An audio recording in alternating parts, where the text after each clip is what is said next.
Assalamualaikum warahmatullahi wabarakatuh. Jumpa lagi bersama konten Belajar ID. Kali ini konten Belajar ID akan memberikan materi bahasa Indonesia kelas 12 kurikulum 2013 dengan bab kelima, yaitu menyajikan gagasan melalui artikel, dan subbab A, mengevaluasi informasi baik fakta maupun opini dalam sebuah artikel yang dibaca. Masih bersama Bu Riza Fitrianingsih. Silakan simak video kali ini dari awal hingga akhir.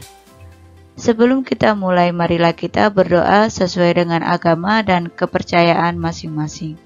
Berdoa, silakan.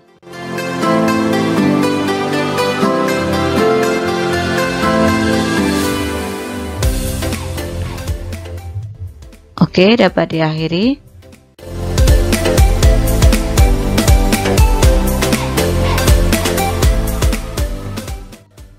Tujuan pembelajaran setelah mempelajari materi ini yaitu diharapkan mampu menemukan informasi dalam artikel opini yang dibaca dan dapat membedakan antara informasi, fakta, dan opini penulis.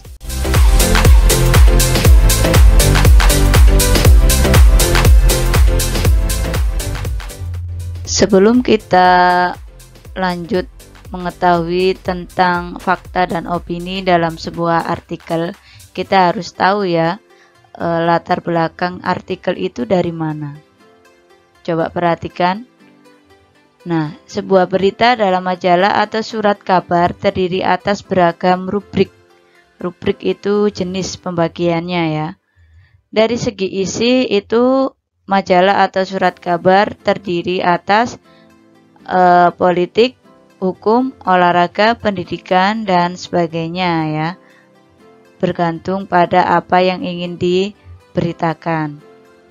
Kemudian dilihat dari segi bentuknya, surat kabar dan atau majalah itu meliputi ada surat pembaca, ada profil, ada kolom, ada opini, ada editorial. Nah, untuk artikel itu masuk dalam kategori mana dari segi bentuknya? Ya, artikel itu masuk dalam kategori opini. Baik, kita lanjutkan.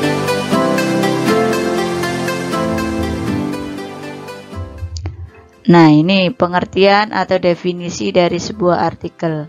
Artikel adalah tulisan tentang suatu masalah, termasuk pendapat dan pendirian penulis tentang masalah itu. Berarti full tentang opini dari penulis. Baik itu opini yang sesuai dengan fakta maupun opini ya, opini itu sendiri. Kemudian artikel itu bertujuan untuk meyakinkan, mendidik atau menghibur pembaca. Nah, dari isi bobot dari artikel itu tergantung pada tujuannya. Kalau tujuannya hanya menghibur pembaca ya bobotnya ringan ya, pembahasannya itu ringan. Kemudian kalau sifatnya itu tujuannya untuk mendidik dan meyakinkan, itu isi artikelnya berbobot ya, jadi lebih berisi seperti itu.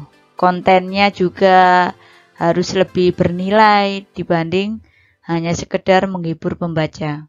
Nah, pada intinya di dalam sebuah artikel itu terdapat fakta dan opini. Apa sih fakta dan opini?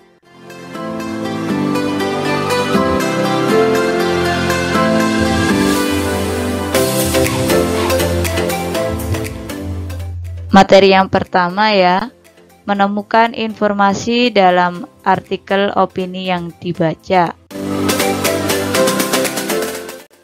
Baik, nah di sini kita akan membedakan antara fakta dan opini. Coba diperhatikan ya. fakta.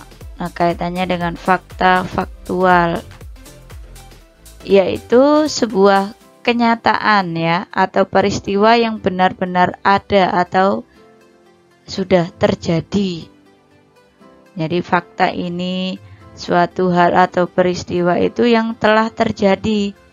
Meskipun itu suatu hal yang pasti, namun belum terjadi, itu bukan dikatakan fakta. Ya, jadi di sini intinya itu yang telah terjadi atau yang benar-benar terjadi atau benar-benar ada. Fakta ini biasanya dapat menjawab sebuah pertanyaan kaitannya tentang apa, siapa, kapan, di mana, atau berapa. Mengapa dikatakan fakta? Ini kan sudah jelas jawabannya. Misalkan, siapa yang meninggal? Si A. Pasti kan sudah jelas ya. Itu dikatakan fakta. Kapan? Kemarin. Tanggal sekian, jam sekian, misalkan itu. Di mana? Di tempat ini. Misalkan seperti itu. Berapa kali dia mandi? Nah, misalkan 3 kali. Nah, itu kan sudah pasti ya. Inilah yang dikatakan sebuah fakta. Jadi kalau kalian kesulitan, coba sebuah pernyataan itu kalian ubah menjadi sebuah pertanyaan dengan kategori ini. Apa, siapa, kapan, di mana, atau berapa. Jika memang kalian dapati jawaban yang ada di pernyataan itu, berarti dia masuk fakta. Jika tidak sesuai dengan jawaban kamu, mungkin saja dia masuk opini. Coba kita perhatikan definisi dari opini. Opini adalah sebuah pendapat, buah pikiran, atau pendirian seseorang terhadap sesuatu, baik itu sebuah masalah maupun suatu hal atau ide. Nah, ini yang dikatakan opini. Opini biasanya dapat menjawab pertanyaan bagaimana dan mengapa. Nah, jadi lengkap ya, fakta dan opini itu masuk dari unsur berita, yaitu adik Simba. Akronimkan menjadi kata adik Simba. Untuk lebih jelasnya ya, bagaimana kita bisa membedakan fakta dan opini, coba kita lihat.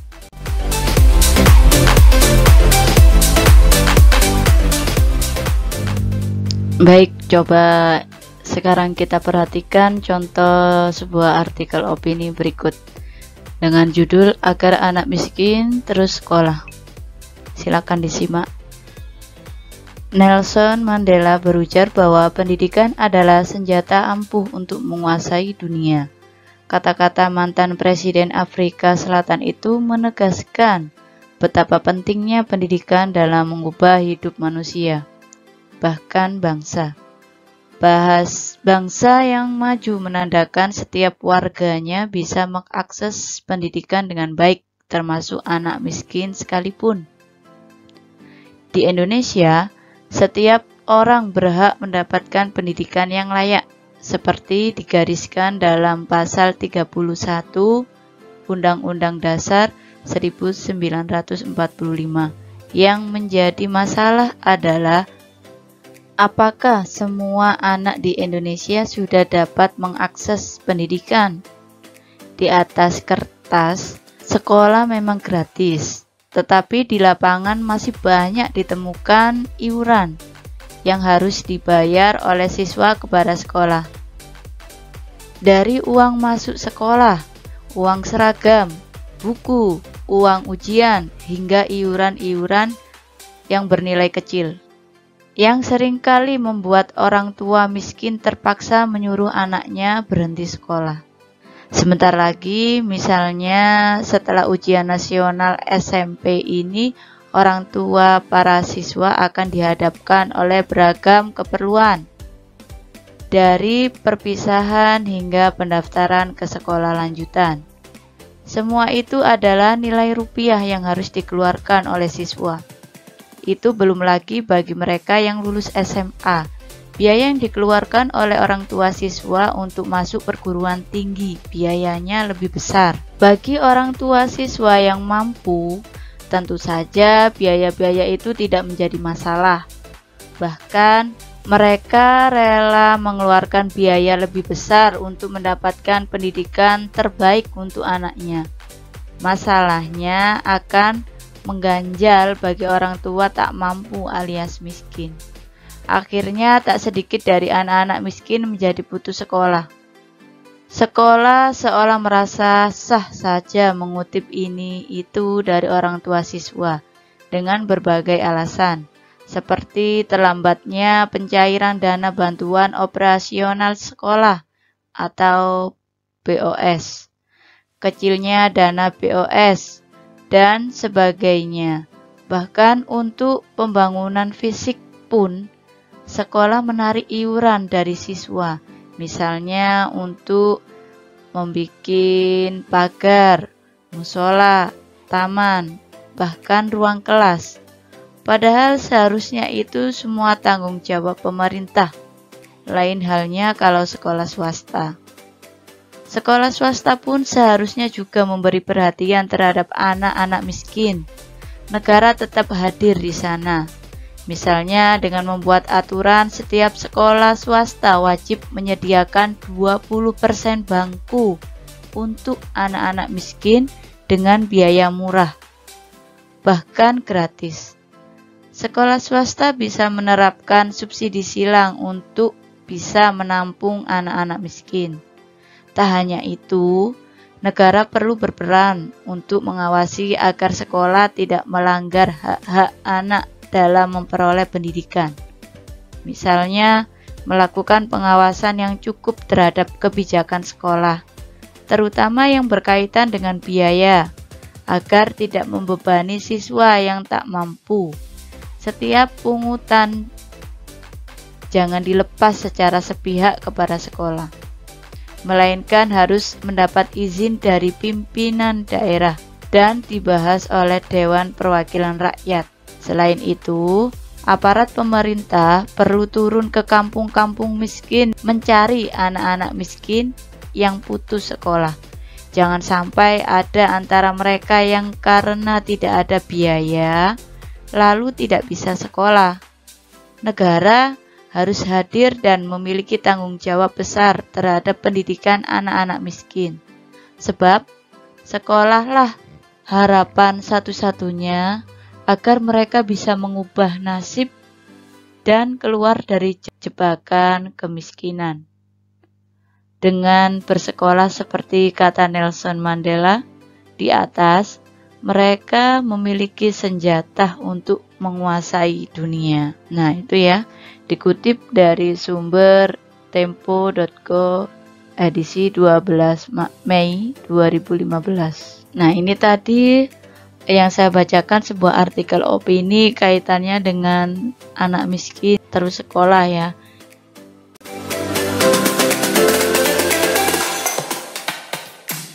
Nah, selanjutnya kita akan menentukan ya mana kira-kira informasi fakta dan opini. Ini saya hanya mengambil 2 pernyataan ya. Ini kebetulan 2 paragraf, saya ambil paragraf awal.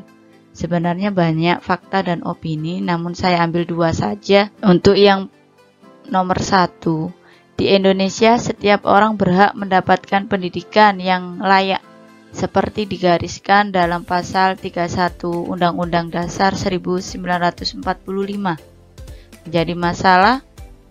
Yang menjadi masalah adalah apakah semua anak di Indonesia sudah dapat mengakses pendidikan? Di atas kertas, sekolah memang gratis, tetapi di lapangan masih banyak ditemukan iuran yang harus dibayar oleh siswa kepada sekolah. Dari uang masuk sekolah, uang seragam, buku, uang ujian, hingga iuran-iuran yang bernilai kecil, yang seringkali membuat orang tua miskin terpaksa menyuruh anaknya berhenti sekolah. Nah, kita amati terlebih dahulu. Di sini sebuah pernyataan, ada pembuktian pasal kaitannya dengan pendidikan layak, yaitu pasal 31 Undang-Undang Dasar 1945. Kemudian ada sebuah pernyataan lagi. Nah, ini kaitannya sekolah memang gratis, tapi adanya banyak ditemukan iuran. Nah, menurut penulis seperti ini, survei dari lingkungan ya, dari orang langsung. Nah, kira-kira dari pembuktian seperti ini masuk kategori fakta atau opini? Ya, masuk fakta. Karena apa? Pernyataan yang disorot oleh penulis ini sesuai dengan kenyataan yang ada di lingkungan. Seperti itu. Kemudian yang nomor 2, Nelson Mandela berujar bahwa pendidikan adalah senjata ampuh untuk menguasai dunia. Kata-kata mantan Presiden Afrika Selatan itu menegaskan betapa pentingnya pendidikan dalam mengubah hidup manusia, bahkan bangsa yang maju menandakan setiap warganya bisa mengakses pendidikan dengan baik, termasuk anak miskin sekalipun. Nah, kita analisis ya untuk yang ini. Di sini ada sebuah pernyataan dari sosok tokoh ya, mantan presiden Nelson Mandela berujar. Berarti ini pendapat pribadi ya. Kemudian Nelson Mandela juga memberikan sebuah pernyataan ya, opini betapa pentingnya. Nah, ini sebuah ajakan ya, bahwasanya pendidikan itu bisa mengubah hidup manusia. Kemudian dia menjelaskan adanya efek kaitannya dengan pendidikan, bahwasanya kalau pendidikan itu dia maju, maka bangsanya juga ikut maju, baik atau termasuk dari kalangan miskin. Nah, ini sebuah pendapat ya, sebuah pendapat dari tokoh Nelson Mandela. Nah, dari informasi nomor 2 ini masuk kategori fakta atau opini? Ya, masuk kategori opini. Karena apa? Informasi yang disampaikan itu berupa opini atau pendapat dari seorang tokoh. Dari sini dapat dipahami ya.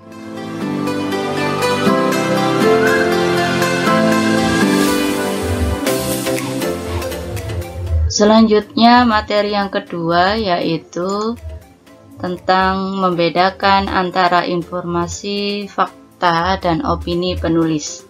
Nah, sebelum kita bisa membedakan antara fakta dan opini, kita harus tahu ya ciri-ciri dari fakta dan opini itu bagaimana. Nah, yang pertama ciri-ciri fakta yaitu teks yang memuat fakta bersifat objektif. Nah, objektif di sini maksudnya itu sesuai dengan kenyataan ya, sesuai dengan kenyataan, tidak ada rekayasa dalam pernyataan itu. Kemudian yang kedua, data dalam teks fakta dapat berupa angka yang menunjukkan jumlah tertentu atau statistik. Nah, bisa dibuktikan dengan nominal ya. Misalkan kaitannya dengan jumlah penduduk, kemudian kaitannya dengan angka pengangguran di Indonesia dan lain sebagainya, itu bisa dibuktikan dengan adanya statistik. Seperti itu. Kemudian yang ketiga yaitu data dalam teks fakta dapat dibuktikan kebenarannya oleh semua orang. Nah, dari semua kalangan itu bisa dibuktikan, tidak hanya dalam kalangan tertentu saja. Misalkan hanya dibuktikan oleh pejabat, ya tidak boleh ya. Jadi semuanya itu harus bisa dibuktikan dari atasan sampai ke masyarakat bawah. Selanjutnya, dalam beberapa teks fakta biasanya terdapat kebenaran berlapis. Maksudnya kebenaran berlapis ini misalkan dalam satu paragraf itu pembuktiannya itu berkali-kali ya. Jadi tidak hanya satu kali pembuktian saja. Misalkan kaitannya dengan tingginya pengangguran di Indonesia, misalkan seperti itu. Dibuktikannya hanya dengan statistik daerah Indonesia di daerah Jombang saja. Tidak itu saja ya, tapi apa? Salah satunya bisa faktor tokoh masyarakat yang memang dia di posisi pengangguran. Satu, yang kedua, statistik umum di Indonesia tentang angka pengangguran. Yang kedua, ketiga, dibuktikan dengan adanya peluang-peluang usaha yang semakin mengecil. Tiga, itu ya. Jadi fakta-fakta yang dikumpulkan itu bisa berlapis ya kebenarannya.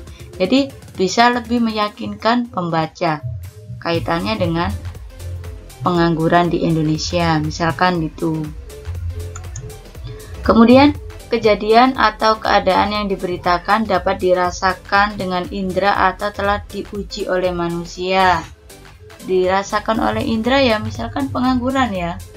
Banyak kan masyarakat yang merasakan resahnya dikelilingi oleh orang-orang yang di posisi tidak bekerja atau istilahnya itu pengangguran.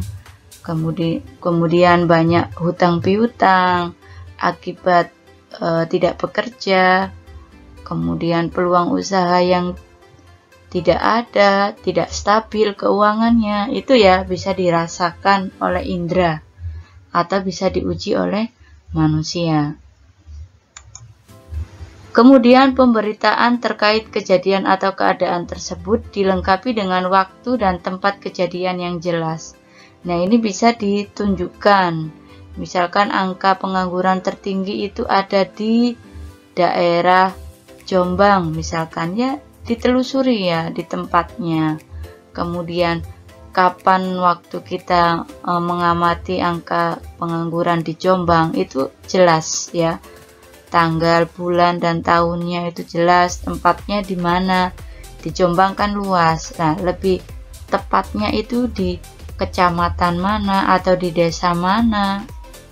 Itu bisa dibuktikan. Nah, itu ya salah satu dari beberapa ini ciri-ciri dari fakta yang bisa kita ungkapkan kebenarannya. Intinya fakta itu mengarah pada sebuah kebenaran yang bisa dibuktikan, seperti itu.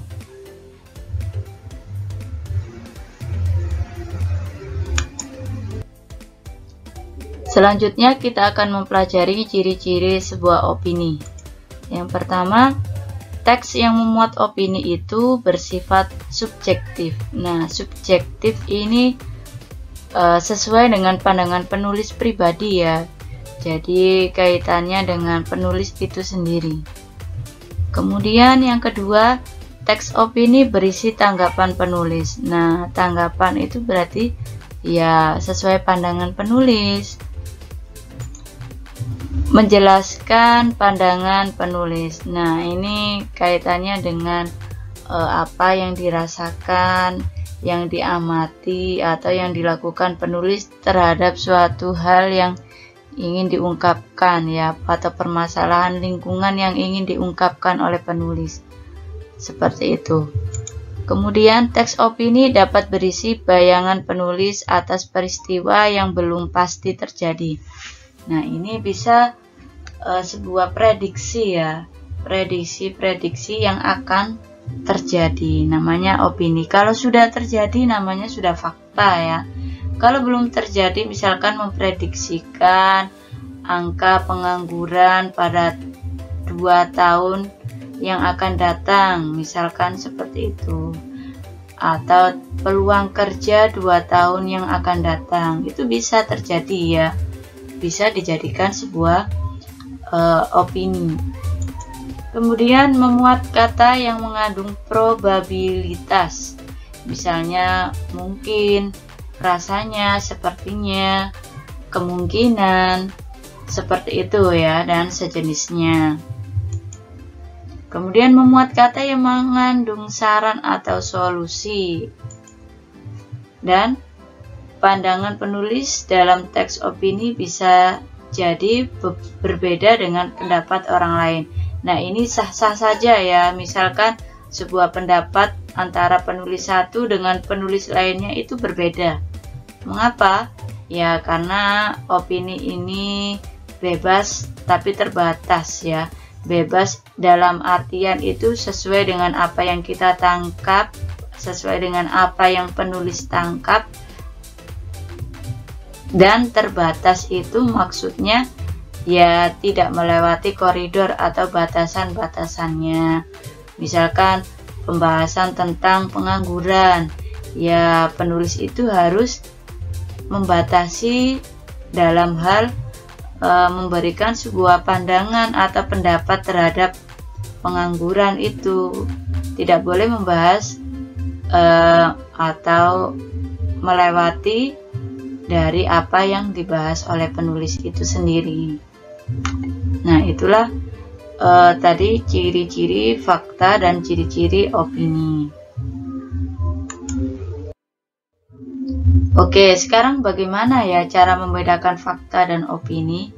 Nah, ini ada hal-hal yang harus diperhatikan dalam membedakan fakta dan opini supaya kita itu tidak salah dalam memberikan analisa.